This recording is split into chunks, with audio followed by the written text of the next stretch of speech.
ክስ ውግዘት የሰው ልጅ ያለበት ክስ ያለበት ውግዘት ነቀፋ ከኃጢአት ጋር የተገናኘ ነው።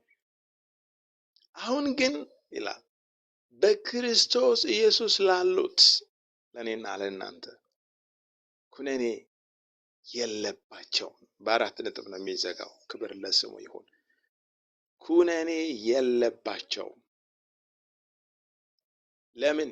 በክርስቶስ ኢየሱስ ያለው የሕይወት መንፈስ ሕግ ይላል ከኃጢአትና ከሞት ሕግ አርነት አውጥቶኛል ይላል። ኢየሱስ ክርስቶስ ጌታ ነው። ሶስት አይነት ሕጎችን እዚህ ጋር እናያለን። የኃጢአት ሕግ፣ የሞት ሕግና የሕይወት መንፈስ ሕግ የምንለውን ማለት ነው።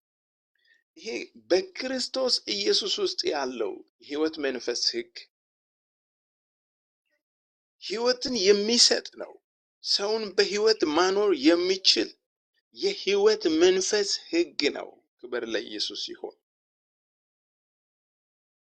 ይሄ ሕግ ከሞት ከኃጢአት ሕግ ነፃ የሚያወጣ ነፃ ማውጣት የሚችል ሕግ ነው።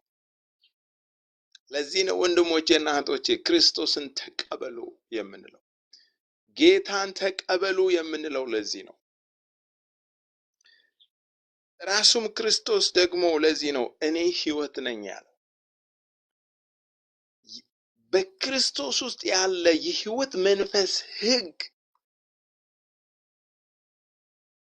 ያልገባበት ሰው ይህንን